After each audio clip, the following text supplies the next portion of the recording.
Hello and welcome back to An Old Man Watches, and today I'm going to be talking about the 1974 zombie snooze fest, The Ghost Galleon. And our movie begins with a model who is looking for her roommate. The dialogue intimates that the missing woman is not just her roommate, but the film's not really going to go anywhere with that angle. So either that was kind of an unintentional subtext, or possibly it was just included as an effort to inject something a bit salacious into the film. Lesbians. In any case, her boss tries to brush off the questions that this woman is asking, but our apparent heroine is persistent. Her efforts lead to her being abducted and forcibly dragged off on a rescue mission for her missing friend. And if that last sentence didn't make much sense to you, you are not alone. Anyway, the missing friend's last known location was on a boat, so the search takes to the water. And the search group discovers an old Spanish galleon, which the missing friend mentioned in her last radio transmission. So they all go aboard to look for her. And surprise, surprise, there are zombies on it. So this film is also known as The Blind Dead 3, Ship of Zombies, and Horror of the Zombies, which is the title I saw it under, as well as, I think, at least a couple of other titles. But it doesn't really matter what the title is. In all of its guises, it's a terrible film. It's thoroughly dull and tedious, and also nonsensical. I'm going to explain some of the most notable flaws in this video, and I'm not going to make sort of any effort to kind of avoid spoilers. The film is already so rotten that knowing what is going to happen can't actually spoil it at all. Most likely, it's just going to save you the time that you'd have wasted in watching it. So, first of all, Italian horror films are notorious for having plotlines that are somewhat bizarre or even incomprehensible by Anglosphere standards, which is probably why I keep thinking of this movie as an Italian film, even though it's actually from Spain. The script you see is a mess. I've already alluded to what is the first of many weird narrative decisions.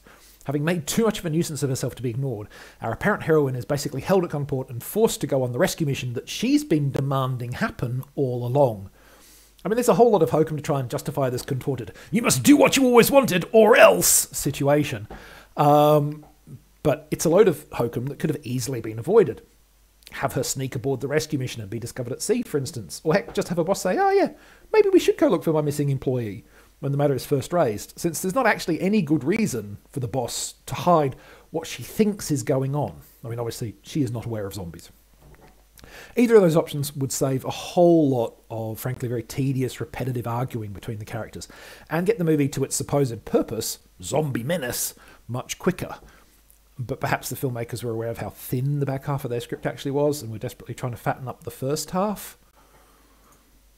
One significant impact of this overly padded opening round, involving sort of, go around after go around of what is more or less the same argument, is that it very much centres the film around our meddlesome model and her quest to find her missing roommate / maybe girlfriend.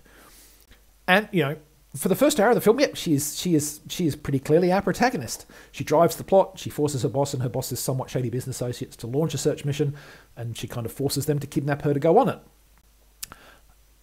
And then they find the galleon full of zombies, and she gets eaten.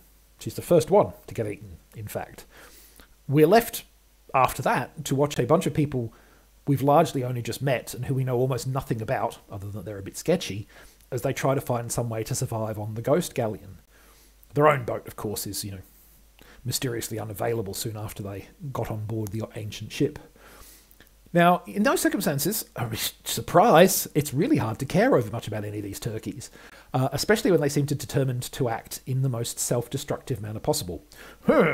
Everyone else who has wandered off alone has vanished. I guess the best way to find out what happened to them is wander off alone, and oh no, zombies are eating me! Again and again and again. And despite all of the eating, there's no sense of threat. Now, what we think of as sort of zombie media was pretty much created whole cloth by George Romero's Night of the Living Dead. And for a pretty long time, zombie movies copied that film in both its basic scenario, a group of disunited humans trapped in an isolated location, run into a bunch of zombies and argue amongst themselves as they try to survive, and also in the depiction of the living dead themselves, which very much followed in the same pattern of lumbering shamblers. The thing is, George Romero understood how to make his slow, individually weak zombies into a credible threat. Sure, they're not quick or strong, but they're almost impossible to kill. A single injury from one is a death sentence, and they were inexorable. They would tirelessly trail their prey until it was too tight to run, then gather in greater and greater numbers to overwhelm whatever defences might have been assembled. That gave them a real sense of menace. The zombies in this film, on the other hand, are every bit as slow and also blind, and they never do anything. They just lurk in the hold of an ancient drifting galleon, waiting for some tasty human to not only find the ship, but then come aboard and also choose to wander into the hold itself and deliver themselves up like some sort of self-service sacrifice. You know, decent makeup work, which the film does have, doesn't make up for the zombies' complete lack of menace. And ultimately, the rest of the Ghost Galleon is just as inert as its main threat. This is a dull, confused, and painfully slow film about dull, confused, and painfully slow zombies. And frankly, dull, confused, painfully stupid human beings. So that is the Ghost Galleon. Save yourself an hour and a half and don't bother seeing it. Next time, a rather more recent cheapy horror film. Horror action in this case. The 2011 offering Orcs. They will eat your face off, or at least so promises the tagline. But that's next time. Until then, thanks for watching this video, and I hope you enjoyed it.